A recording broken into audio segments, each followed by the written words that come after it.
Good afternoon and welcome to this session about the clinical and care leadership in an ICS. My name is Graham Jackson. I'm a GP. I am the Senior Clinical Advisor at NHS Confed and the Chair of NHS Clinical Commissioners. My background was I was a 6CG Chair for 6 years and I was a clinical lead from one of the original 8 ICSs. So I had some experience putting together a multi-professional clinical group at that stage. Clearly things have evolved quite a lot since then. So today we want to talk about that broad clinical and care leadership and getting the semantics right, clinical professional leadership, clinical and care leadership, and we want to make sure we encompass all the professions and also our frontline workers in social care as well. We were thinking about this session that we would be talking about maybe what we might see in the ICS framework, which is due to be published, of course, but then it was published actually 60 minutes ago.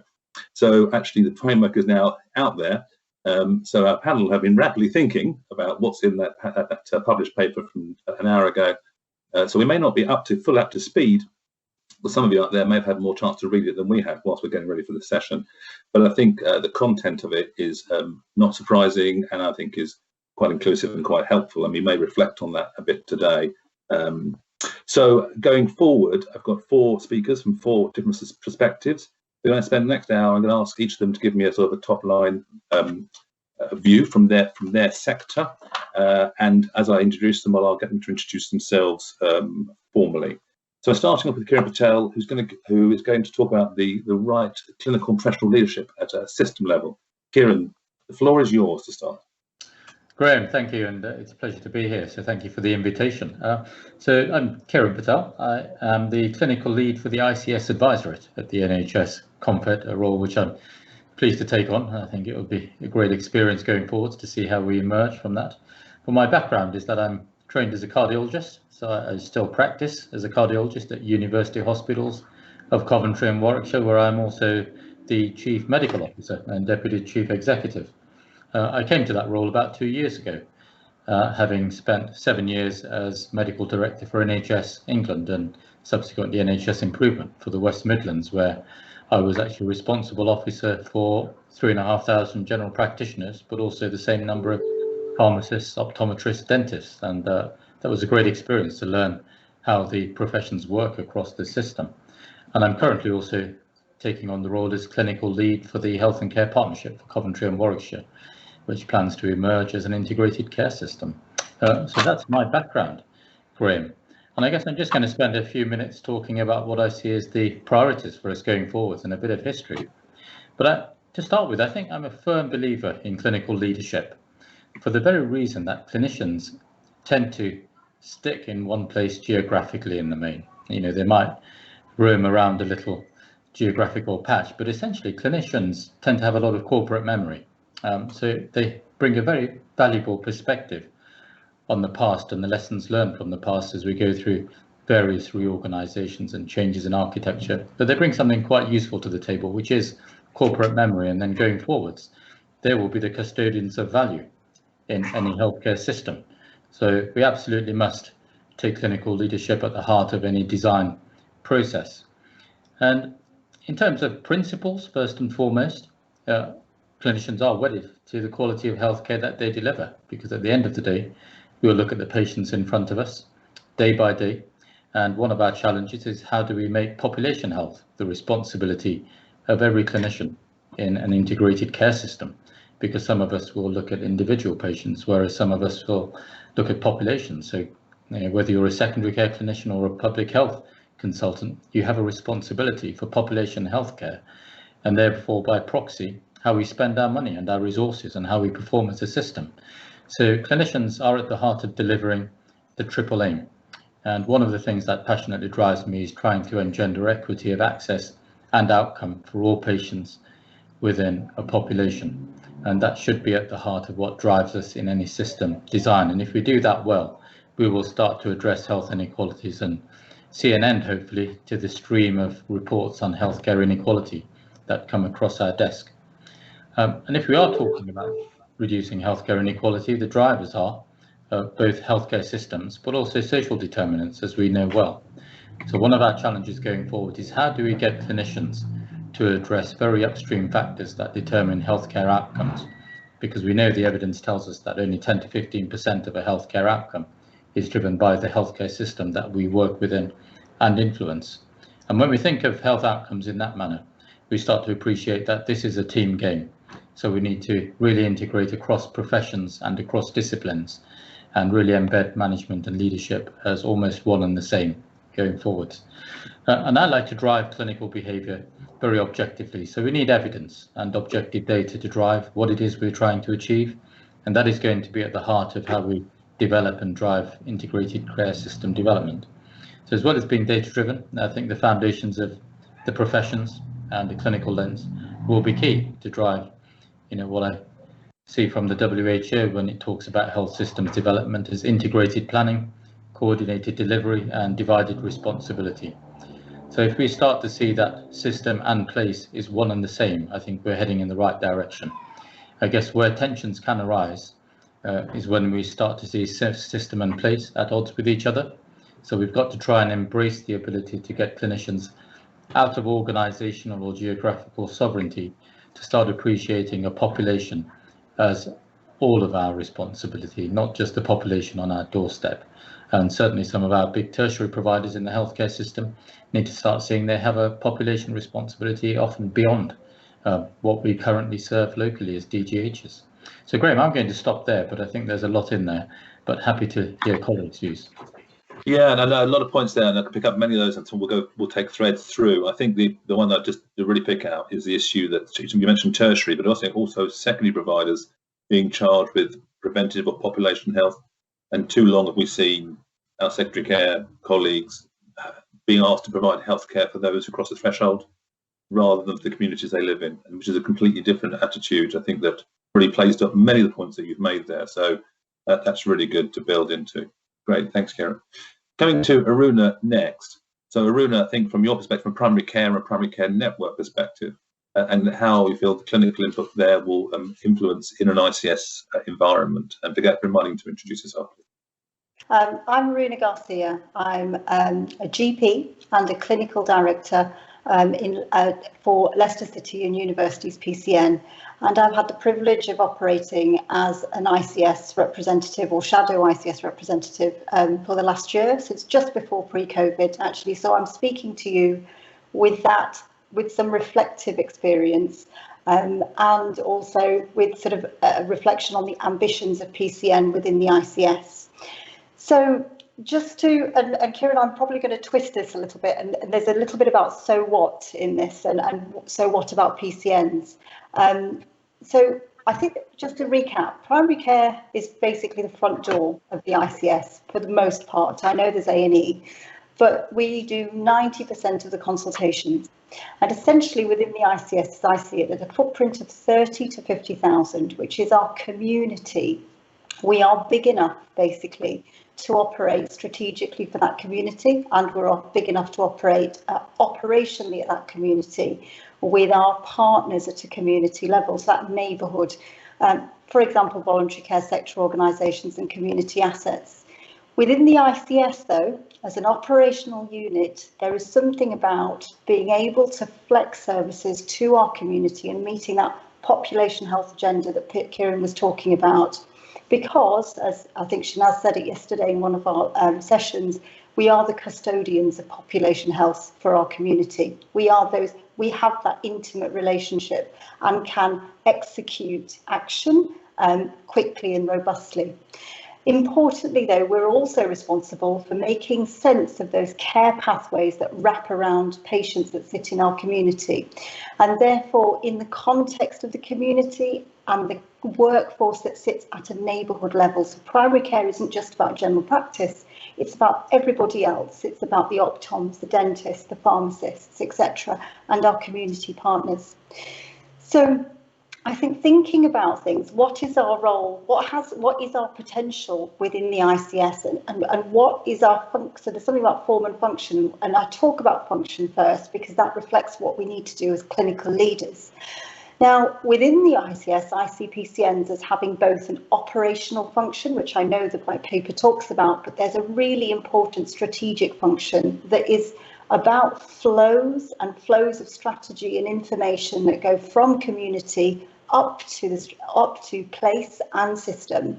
And there's something about that flow of information and flexing it to make sense downwards back into the neighbourhood.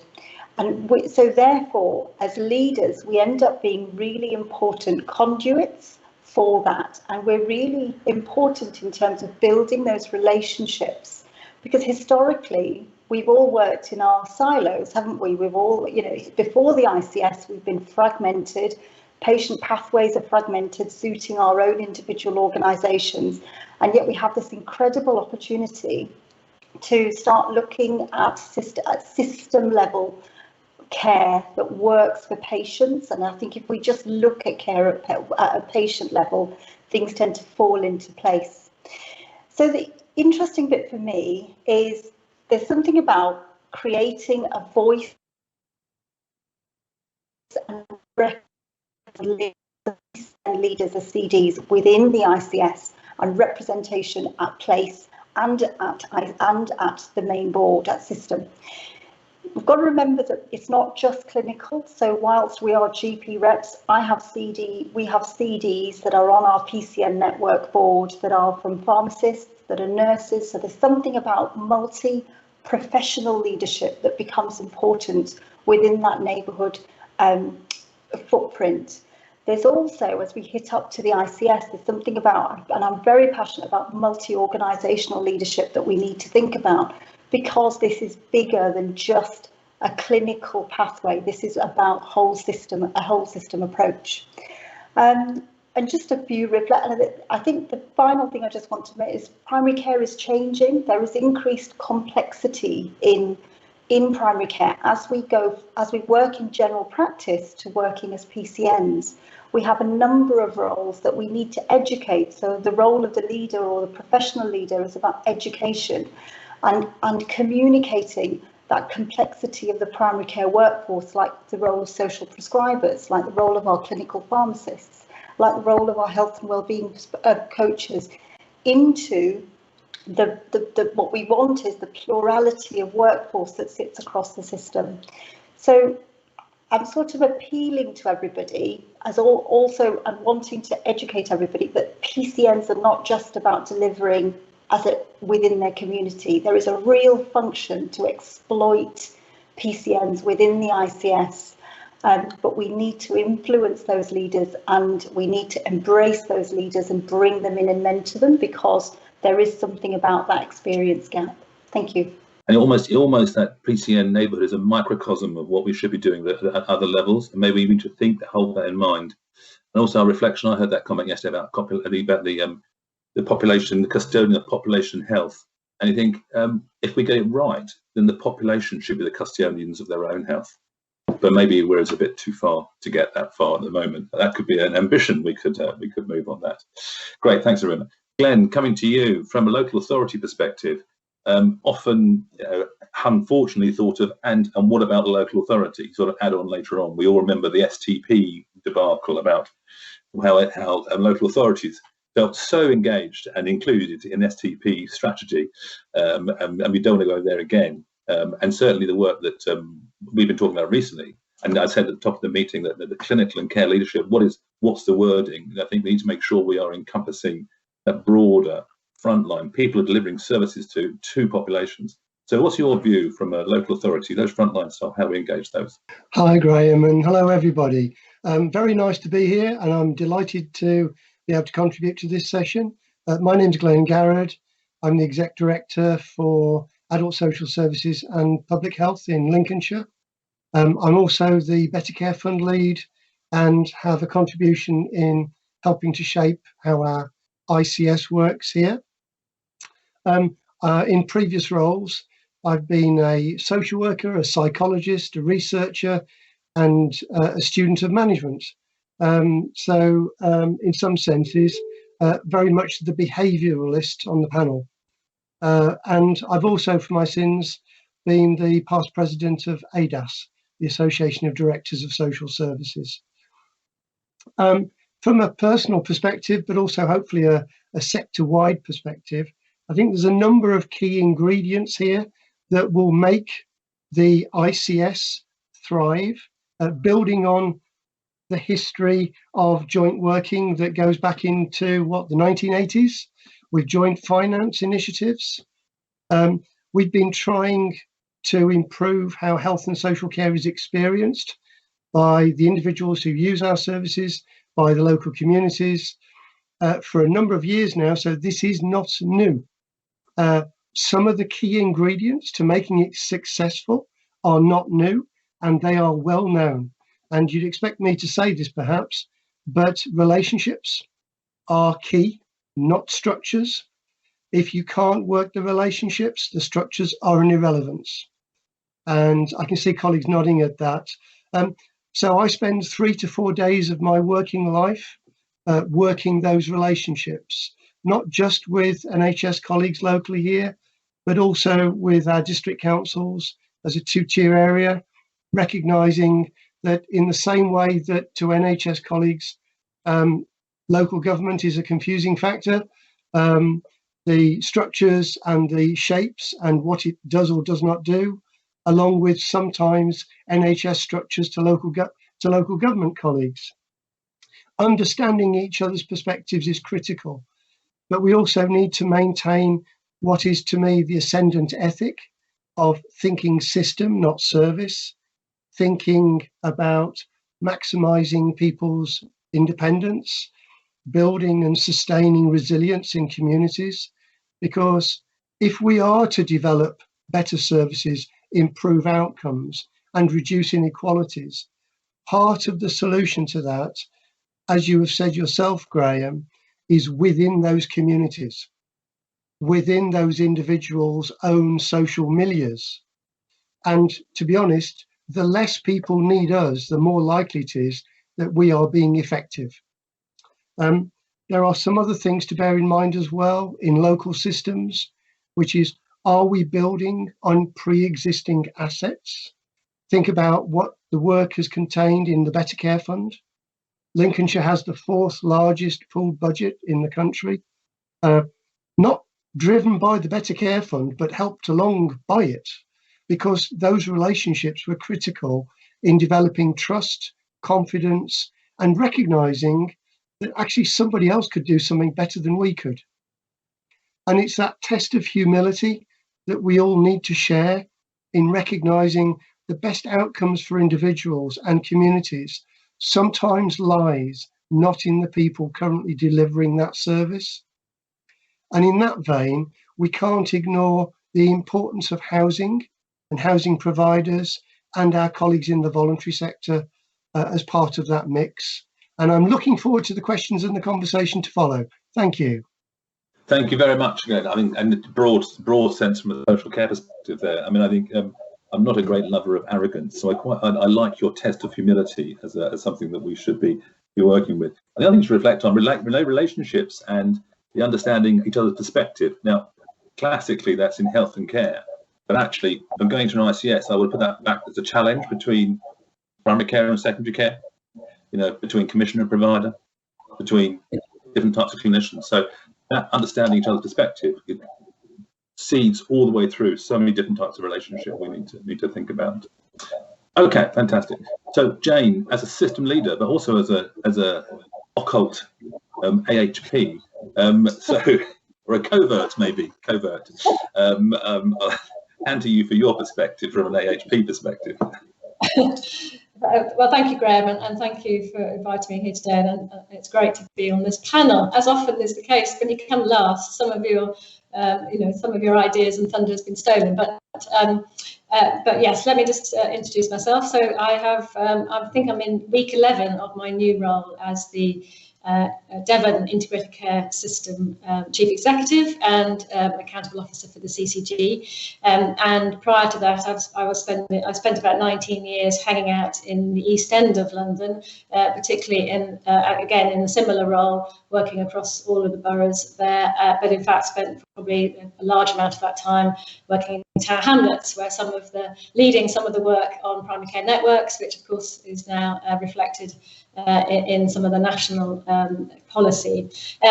Before then, though, I was, as Graham says, a covert, or the dark side. I was actually a physiotherapist by trade, and although my background actually was neurology, which, as I say, that multidisciplinary and obviously working across health and social care, and particularly working actually with a lot of goal attainment work, so that behavioural aspect as well, I think has put me in good stead in then my career going to date.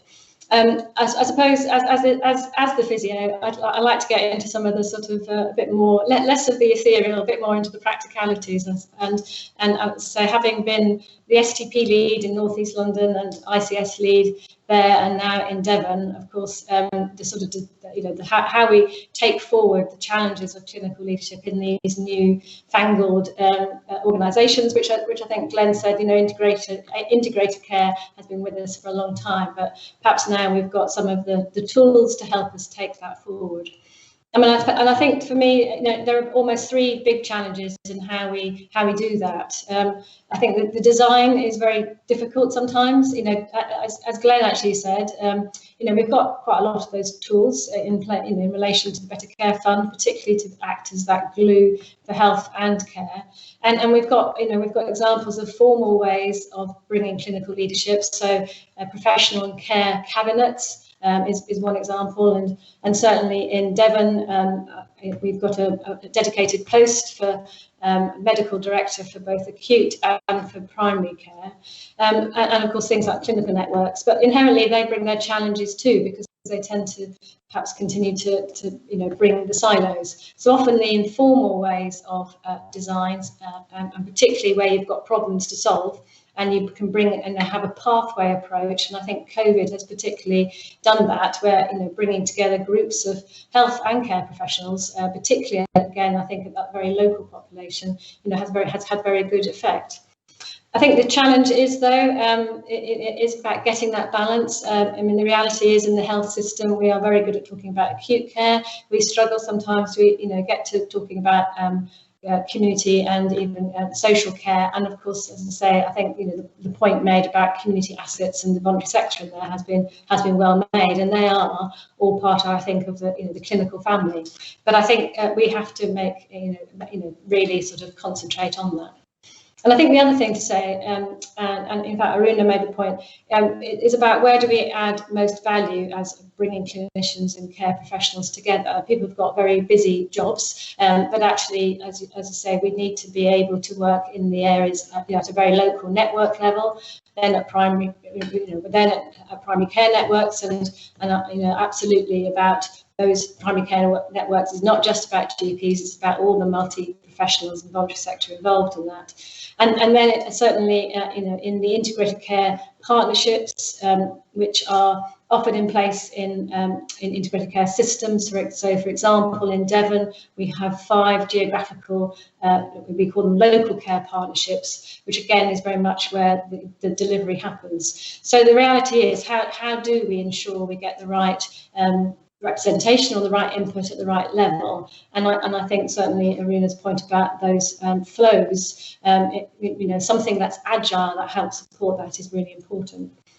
Certainly from my perspective, having come into the Devon system relatively new, I think it shows me the opportunity about how I and how we collectively sort of are quite clear about what the expectations are. So, for example, from my perspective, I very much believe in the importance of having almost a trio of leadership. So we have, for each of our programmes, or we will have soon, working towards a clinical lead, whether that's urgent care or maternity services or whatever. You need somebody to help support that, a good management lead, but actually also we have to feed in from our patients or people with lived experiences, which also might come in different forms, but actually that trio approach I think is really clear. So then how do we manage these challenges? I don't have all the answers, but I suppose key for me is about how we support that transitioning, or certainly support people into the role from being a clinician, even moving from the clinical side into management. I mean, people often still ask me, so do you miss being a physio? And I say, well, I'm still using my clinical skills, not literally, but, my clinical knowledge and experience today. And I think that's important about how we demonstrate or deliver people, different roles and different portfolios that enable people to swap in and out. And I used to always talk about people moving to the dark side of commissioning, and of course now we're all light, aren't we? So we have to find ways of bringing the light to everyone. But I think the most important actually is about how giving people something to do. So a number of professional care cabinets have struggled, I think, because we bring people together, put them in the room, and say, right, tell us what we think you think we need to talk about or to focus on. And actually, clinicians don't tend to work that way. They like to think with the practical side. Generally, that's it, but certainly physios anyway. But I think certainly going forward, some of the ways that we need to address that, and I appreciate the framework has only just come out and is hopefully gives us a lot of permission. But we actually do, as part of that, need to get some of the basics right. We actually do need to ensure we've got proper job profiles. We've got within consultants contracts and all clinical contracts, the importance of working and providing a system contribution, and that's diversity and distributed leadership. So people are able to lead on behalf of the system and rather than their organisation. But I think Glenn made the point about this is not, you can have as many fantastic charts and job descriptions and different swim lanes, but actually the key thing is that cultural and behavioural shift and actually the relationships. And then also building on what has worked, so that using the people who have been champions of this and champions of diversity of leadership and a multidisciplinary leadership to actually get what we want, which is actually holistic integrated care. So stop there. Brilliant. Thank you much indeed. I mean, you mentioned about going to the dark side, of course. In a true integrated environment, we get it right. There will be no dark side.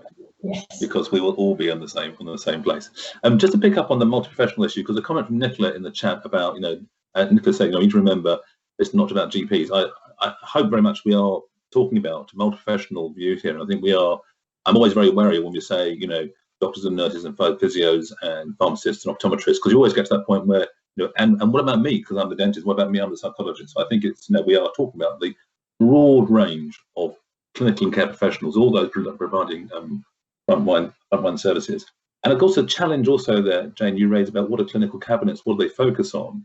And quite right, clinicians do tend to they naturally go down a system or a disease or process and need to move away from that. But there are some things that I think we could think about that could be focused on. So, I mean, for example, AF and hypertension management. You ask about you think about underdiagnosed and undertreated hypertension. You can pick these people up as a prevention issue. Social care can get involved. Healthcare can get involved. Reduces admissions. Reduces long-term disease burden, and has a real preventative agenda as well. So I think sometimes we may need to use some real clinical hooks to get clinicians in, because that's how we get them into the joint thinking. But I entirely get your point about the fact that we need to find a way of make that smart thinking. Okay, so we've got a couple of questions in the chat there. Kieran, first one, Nils put up a question about the importance of aligning ICS and place level effectively to tackle health inequalities. The question is, what alignment is required between ICSs and national level to address health inequalities? You ever thought about that? Yes, that's a really good point, Graham. So I think we all need to be heading in the same direction. I think we've got to have the same objectives. And when you're talking about reducing health inequalities, this isn't about down leveling or up leveling. It's about improving health for everybody. But for some individuals, it's about improving health and outcomes at a differential rate. So what we know is, I'll give you a really good example where the evidence tells us that waiting lists actually drive healthcare inequality. And, Sir Simon Stevens sent out a letter to all of us saying, I want you to restore healthcare services post-COVID with respect to healthcare inequality. Now, that is a great and laudable aim, but what does it actually mean? And I don't think we yet have that framework, but there's some very early thinking emerging saying, actually, let's really identify what drives healthcare inequality. And then how can you use your information and data sets and analytics to make sure you identify unmet need, as one example. So working with PCN leads to say, actually, we're not getting the expected level of AF identification from your population. What's going on? How can we be more proactive?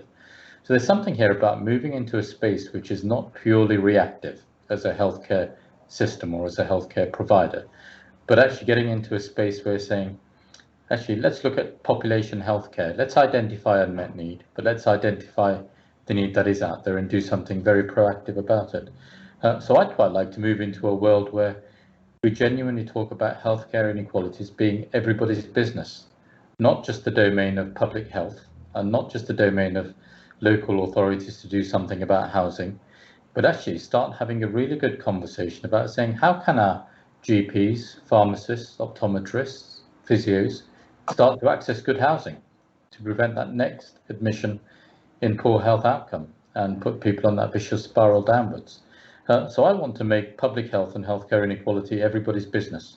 And to do that, we need national policy which articulates that this is genuinely everybody's business and will be all held accountable and responsible for driving strategy and innovation to look at that. If I were to really fast forward, what would success look like at a workforce level? I think we stop looking at professional boundaries. I think we stop talking about GPs and consultants. I'd want to see that in the future we talk about medics working across boundaries and responsible for different things. So we need to really have some disruptive innovation thrown in here if we're going to do this well. Okay, well, so Aruna, building on what Kieran just said, and the question was about how you align priorities nationally, what do you do within an ICS to provide a clinical leadership that can make that work? And what do we need to look for in a clinical leadership program or structure? We do make sure that health ecology is aligned through the system and beyond. Reflecting back on the last year, we are, as clinicians, being asked something slightly different as clinical directors, in particular from a primary care perspective. And we're very used to, as clinicians, as you talked about, hooking onto something and delivering a detailed plan to intervene with a particular set of a particular community. And I wonder whether there is something about, as a leader, it's about understanding there's something about population health, understanding what population health data sets actually can translate to. And speaking as a clinical director, there's something about being able to interpret that and what is meaningful within my community. There's something about being able to have the ability as a leader to communicate the needs of population health to the professionals that deliver care within the community that I look after, or people behind me, or with me, I should say. And there's something about taking people with you, because this is a paradigm. We've got to recognise population health sort of flow is it's a paradigm shift for us. But in the ICS, we've been so used to payment by numbers, PBC. We've been so used to, or PBR, I should say, that perspective of moving your priorities to delivering solutions for health inequalities is a different mindset. So there's something about actually mentorship, training, and learning to work at a system level. And I think finally that bit that you've referenced, Jane, about distributed leadership is a really important one, because we're not used to it. When your clinical directors, in terms of PCN maturity, is very, very variable. Some have got a few practices, some have got PCNs that are as big as 100K. So the bit about upskilling your clinical directors, not necessarily general practitioners, but your primary care leaders, to be able to understand and deliver that level is really important. Thank you. I'm going to build on that with Glenn in a second. Before I come to you, Glenn, I'm going to throw a question to Jane to think about whilst you're talking. So Jane is a system leader, and you'll be driven by metrics, because unfortunately the system makes you driven by metrics. It's not your fault, but actually you will. So can we think about the metrics around health inequalities, because they don't necessarily fit easily on a spreadsheet. I'll come back to you in a second on that. So Glenn, just to build on what Kieran and Aruna have talked about, another question in the chat from Neil again, about the linking between NHS, local government, and the voluntary sector, and how important that is within this agenda. And I know we're talking about clinical and care leadership here, but actually you can't have clinical and care leadership in isolation. It needs to look after a population. It needs to be in a system. And I guess it's also, there are clinicians who don't link in with the voluntary sector very well, either because they don't know how to. And I think, what's your view on that element of building on this theme we're discussing here? So absolutely right. Really good question. The voluntary sector, from my perspective, is probably one of those underdeveloped areas of activity within the NHS. And I'm not sure that it's necessarily a homogenous body that's easy to relate to. In Lincolnshire, there's over 860 voluntary organisations, and that's not counting some of the local community groups or good neighbour schemes. I think the question is, how do you engage with that, as it were, group of the population who can add so much value to maintaining independence and helping people sustain their resilience? And I think there's an issue of scale here. So at PCN level, we've got 15 in Lincolnshire. It's about, okay, how do you help your local practice, as it were, find a solution for a patient who's walked through the door for whom a clinical intervention is not the right solution? And that will be a fair number. My wife, by the way, is a GP. I'm not just committed during the working week. I married the NHS as well. So I regularly get told how important GPs are, but also that GPs need a place to go to find a solution for something that they can then, as it were, move on from and do something else.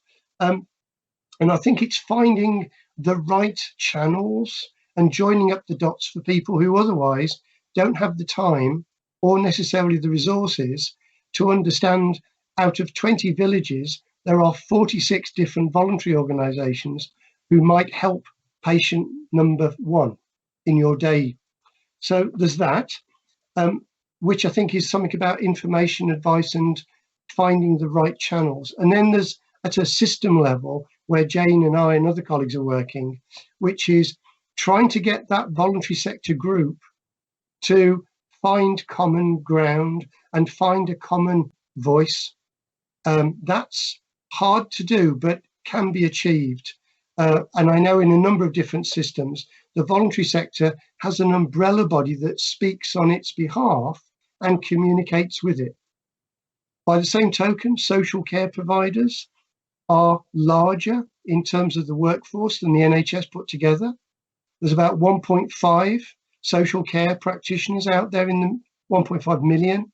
It'd be a bit difficult if it was 1.5 compared to the 1.35 in the NHS. In Lincolnshire, there's 20,000 care workers. How do you get the organisations that employ them, as it were, to come together and have a voice at the table that both other colleagues will listen to and recognise as an important partner? And again, that's possible. If you think about 15 PCNs, they in Lincolnshire have formed an alliance, and one GP attends the ICS embryonic partnership forum in order to, as it were, make sure that the dialogue, the communication is as robust as it can be.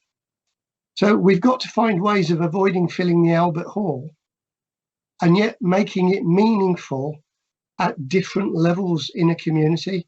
And I think that's where population health management helps as well. It's got to be scalable up, but it's got to start at a common denominator around community. Absolutely, thank you. I'll come to you in a minute, Kieran, about that structure issue. I know you talked about relationship, not structure. I'm going to come to you in a second about structure, the structure question. But Jane, I think it's a bit of an unfair question in one sense, but actually for clinical intervention to be effective, we need to demonstrate effectiveness. And whether it's around health inequalities or other areas, then there's always going to be a metric that someone wants to apply to this sort of stuff. Any thoughts about that? Yeah, I mean, I think certainly, I think you said I'm driven by metrics as an ICS lead. No, I'm just maybe I'm generalising.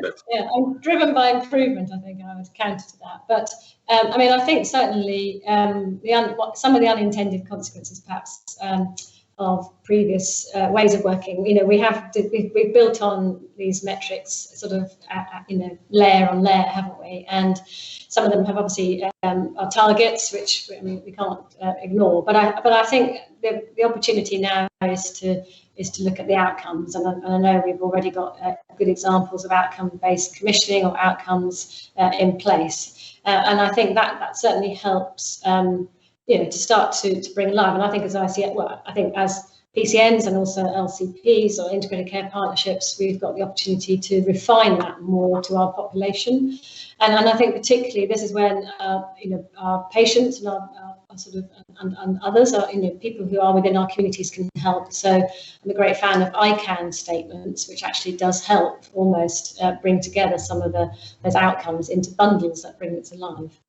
We've got actually a very large outcomes framework or metrics framework in Devon, which does cover everything. And I think talking to colleagues this week about, okay, so we need to segment them up really, because otherwise it's impossible to see the wood for the trees. And some of those prevention ones, will take more, that's an annual review, whereas others will need to be much more versatile and much more agile. So I think certainly. I do believe that the white paper, I appreciate it hasn't yet started through its process through Parliament, but we should take the opportunity to take some of the permissions, I think, that are in there, because the way that it is written is there are some gaps, aren't there? So I think it's up to us as individual ICSs for our population to fill those. So I think certainly yes, that outcomes approach is a better way of looking at it, and we need to sort of change the dialogue, I think, on that. Thank you. I mean, and building on that, I mean, having been a previous clinical chair of a CCG, and worked in CCG, where I had a very strong symbiotic and good partnership with the AO that I worked with. That managerial clinical partnership would really drove the stuff that we did in our CCG. Therefore, I'm a great believer in clinical leadership, and again, agnostic clinical leadership. Doesn't matter who they are professional, as long as they can lead. Leading that on to the question I asked you, Kieran, now, and in light of what we've seen of the framework coming out, and it is a cheeky question. You don't know me very well, but others will know that I will ask questions that maybe are not straightforward. So, who should sit on the ICS body around the table? That's the question for you. Which clinical leaders should sit around the table? That's really hot. And you can take it as an obtuse question. It's okay. Yeah, it's an obtuse question. I mean, I think leadership, management, and professionalism are not mutually exclusive. So, really, I mean, Glenn said earlier that relationships really underpin what we do well. And culture eats strategy for breakfast is a great phrase we use often. So, regardless of structure, I think relationships drive what we do well. And we can sit around here and probably name at least five architectural changes in the last 20 years in the NHS, and I'm sure this isn't going to be the last, is it? But we've got to make sure we embed good partnership working and good representation. So I think it doesn't matter who sits at the head of a table, but actually they've got to be able to see the world through the lens of every healthcare profession and every clinician in the system. But more importantly, actually, every patient in the system. We are here as the advocates of patients. Let's not forget that. We're not here to fight the corner of nurses, AHPs, medics, dentists. We're here to identify what it is that we can all do well collectively to improve the health and well-being of our population. And that should be a fundamental value that drives representation at the table. So to me, I think it doesn't matter who sits at that head table. But what we've got to do is have a transmission belt from that table right through the system, so all the golden threads reach every single patient within our population and every citizen, ultimately. I think we've got to also change language. We've got to stop talking about patients sometimes. We've got to start talking about citizens and populations as well. And that's a paradigm shift for the clinicians in our system, because, of course, we are trained to do something very different. So ultimately, we've got to start looking at how we train our clinicians of the future as well. Yeah, I mean, thank you. The right answer, of course. But you're right. The wording, the way we talk about things makes a big difference. I mean, NHS Confed, we did a piece of leadership engagement on clinical leadership back in March and April and provided a report for NHS England. And we're really pleased to see some of the stuff that we came from our engagement is in the framework today. And there is a nod to the fact there'll be more detailed work coming out about clinical leadership and those subsequent supporting guidance. But what came through quite a lot from our engagement was this idea of being professionally agnostic. I quite like that idea that you needed leaders who had a clinical background, who were professionally agnostic. And it plays to what you said there, Kieran, about, it doesn't really matter what that person's profession is. And it is actually said in the framework today that you sit at the table as a representative of the system and the population you serve. You don't sit at the table as a doctor or a nurse. Just for those people who haven't had a chance to read the guidance that came out less than 2 hours ago, it does say, from a clinical perspective, a director of nursing, a medical director, full-time, both the full-time posts at the ICS board, plus a minimum of one representative of primary care, one representative across the trusts in the system, and one representative of local authority in the system. And whether that system has 5 local authorities, there's only one. These are the minimum requirements that have been set out in the framework today. I'm going to. There's a question about states I'm going to come to back in a second, but there's 2 things I wanted to touch on really. An area that I think gets forgotten a lot, that became very focused in the pandemic, and that is nursing homes. Nursing homes, big cohort of individuals, large, vulnerable populations, generally looked after on a day-to-day by GP practices, more so looked after now by primary care networks, and maybe other healthcare professionals being involved in clinical care, registered to local authorities. I mean, when possibly run by the private sector. I mean, what more diverse unit do you want to look at within a system that could have an enormous fallout, as we have seen in the last 12 months? Glenn, do you want to comment on that, first of all, as an organisation that registers nursing homes? We don't register nursing or residential providers. They're registered by the Care Quality Commission, which of course is the national regulator. Used to be, we do commission from them, and as you're right, Graham, they're often a blend of public and private. I think, though, if we take the environmental analogy, private, public, social care, local government, NHS, different professional groups, different perspectives, that should provide for a rich tapestry that makes our solutions that much more robust. If we all think the same, we'll come up with the same problems, the same solutions, and eventually we'll fail. So in my view, those differences are a strength. It's about how you harness them. And a number of better performing systems have managed to do that and find common purpose. The other thing to bear in mind, I think, is that if you've got pre-existing structures, why would we seek to create something that ticked the box of the ICS framework? So let's think about health and wellbeing boards. Every system in the country has got health and wellbeing board. They are already statutory forums for doing many of the things that are contained within the ICS framework published earlier today. So some systems will know that their health and wellbeing board is very strong and robust, where the relationships are already well formed. You should first perhaps think about, should we build on that? Because they aren't being disbanded as we move into an ICS agenda. Indeed, they may well form part of the solution to creating the right structures in which we better serve our communities. Yeah, and interestingly, in the framework, health and wellbeing boards are mentioned as reminding alongside a paragraph that talks about place-based leadership, and I quote it. And it says it should include place-based partnerships. I should say, sorry, should include primary care providers, local authority, DPH, acute, community, mental health trusts, and members of the public. Sounds very much like a health and wellbeing board that I used to sit on as a commissioner, but without the commissioner on it. So it does sound like a health and wellbeing board without a CCG, but actually it's being talked about as a place-based partnership to sit in partnership or work with the health and wellbeing boards. I'm just going to take another question on to Aruna, actually, on local authority relationships. Whilst we're on that issue, so again, you know, CCGs, when they work very well, CCGs and local authorities have very strong health and care partnership at place-based level. The partnership board at an ICS level will be a strong health and care partnership. At a primary care level, we have a paucity of that. It's an infancy. I don't think we've really concentrated on that. And surely we need to have a health and local authority relationship at every level. Otherwise, we can't really guarantee a full clinical and care partnership. Can I reflect on the views about local authority engagement at a neighbourhood and PCN level?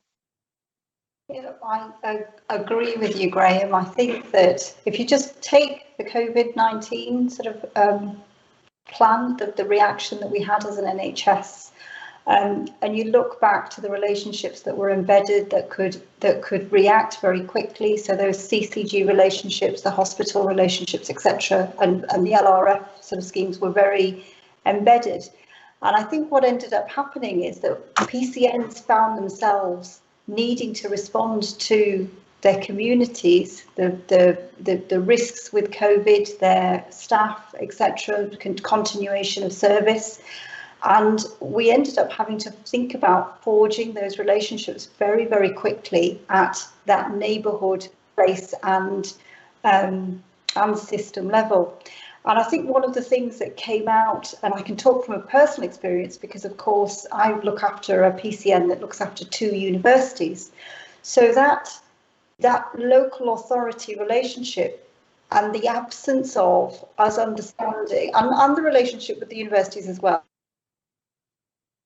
that all tight communication channels between us and them became more apparent, and we were disadvantaged by it.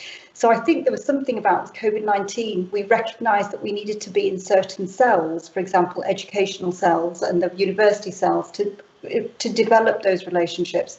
And then again, going back to that strategic representation, an ICS board, our clinical director representatives that Glenn described, you know, being the conduit for those other PCNs, were able to communicate with the other health and social care and public health partnerships that sat around our table, our partnership table. So we were able to begin those relationships and have those conversations. However, that really depends on a mature shadow ICS, doesn't it? Inviting you to the table, giving you space at the table to communicate your needs, and being able to empower you as PCNs to deliver solutions rather than it being held at system level. So, and then on another sort of aspect, if you think about it, we go back to that importance of subsidiarity that sits in the white paper, doesn't it? There's something about a local solutions and an understanding of local needs.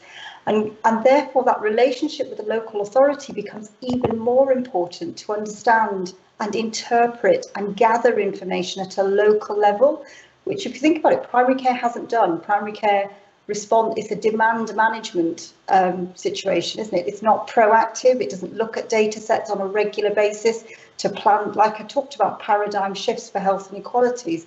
So there's something about understanding that actually that's probably the relation that, apart from VCSEs, that probably is the relationship that we have least spent time with, but actually it's one of the most important as we go to tackle health inequalities and start to really dig into those local needs of our community, which I don't think health inequalities data set always mirrors, because there's a lot of unmet need, there's a lot of inequity, and I think primary care networks have a responsibility to almost advertise that. But like I said, there's something about it communicating up to the system what our community needs are, not just understanding it from a system down.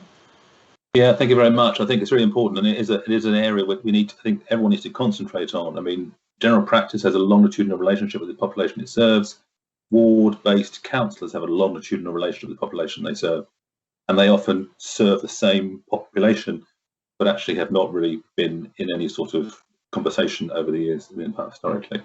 Going to the last 5 minutes now, there's a question from Ed Jones about what opportunities do ICSs offer to develop career pathways and skills of future clinical leaders? Kieran.